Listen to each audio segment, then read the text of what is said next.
राज्यात लव्ह जिहादची प्रकरणं वाढतायत आणि लव्ह जिहादचं वास्तव उघडकीस आलंय। एका धर्माच्या व्यक्तीनं दुसऱ्या धर्माच्या व्यक्तीशी लग्न करणं गैर नाही, मात्र खोटं बोलून लग्न करणं आणि मुलं जन्माला घालून सोडून देणं हे अतिशय गंभीर असल्याचं मुख्यमंत्री देवेंद्र फडणवीस म्हणाले।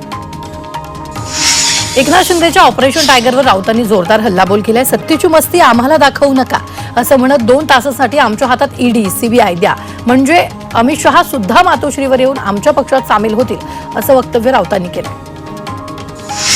43 वर्षात कुठल्याही पक्षानं क्षमतेप्रमाणे कामाची संधी दिली नाही असं म्हणत आमदार भास्कर जाधवांनी खंत व्यक्त केली।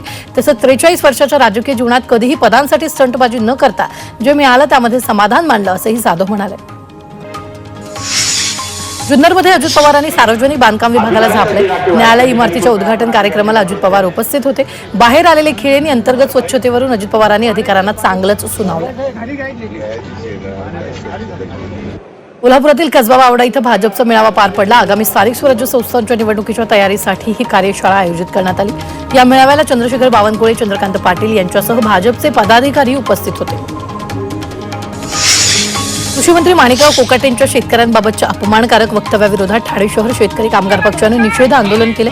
ठाणे जिल्हाधिकारी कार्यालयाबाहेर मंत्री माणिकराव कोकाटे यांच्या विरोधात घोषणा देत शेकापनं माणिकराव कोकाटेंचं पोस्टर फाडत जोडे देखील मारलेले आहेत।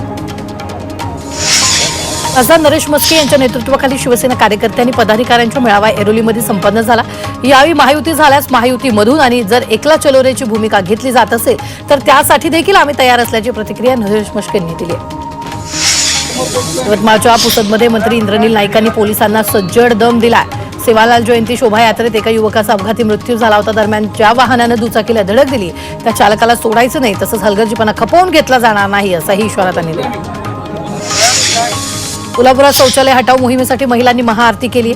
सिद्ध रामेश्वर महाराजांच्या मंदिराच्या प्रवेशद्वाराजवळ एक शौचालय, त्यामुळे ते शौचालय कायमस्वरूपी हटवण्याच्या मागणीसाठी महिलांनी मंदिरात महाआरती केली। नांदेडमध्ये कृषी मंत्री माणिकराव कोकाटेंनी केलेल्या शेतकऱ्यांबद्दल वक्तव्याचा निषेध करण्यात आलाय।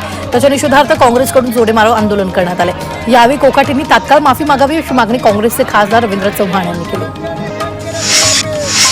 न्यू इंडिया बँक गैरव्यवहार प्रकरणी आणखी एकाला अटक करण्यात आली आहे। 58 वर्षीय धर्मेश पौनला अटक करण्यात आली आहे। धर्मेशवरनं 70 कोटींचा अपहार केल्याचा आरोप आहे। मुंबई पोलिसांच्या आर्थिक गुन्हे शाखेनं कारवाई केली आहे। आणखी एका आरोपीचा पोलिसांकडून शोध सुरू आहे। अकोल्यात बियर बारवर काही तरुणांनी दगडफेक केली। दगडफेकीत एक ग्राहक गंभीर जखमी झाला। दारूच्या बिलावरून तरुण आणि बार मालकामध्ये वाद झाला। वादात तरुणांनी दगडफेक केली। ही संपूर्ण घटना सीसीटीव्हीत चित्रित झाली आहे।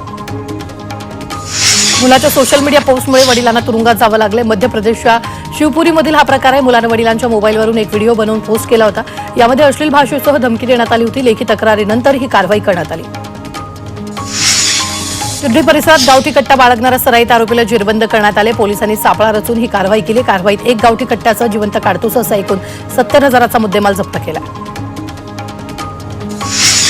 मालेगावात भर कोर्टात एका वकिलावर हल्ला झालाय। घरगुती हिंसाचाराच्या प्रकरणातील सुनावणी दरम्यान हा हल्ला झालाय। संशयित आरोपीनं कोर्टात वकिलावर हल्ला केला। या प्रकरणी 5 छावणी पोलीस ठाण्यात गुन्हा दाखल करण्यात आला।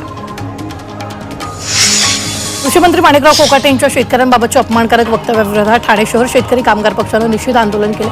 ठाणे जिल्हाधिकारी कार्यालयाबाहेर मंत्री माणिकराव कोकाटे यांच्या विरोधात शेकाप घोषणा देत शेकापनं माणिकराव कोकाटेंचं पोस्टर फाडत जोडे देखील मारलेले।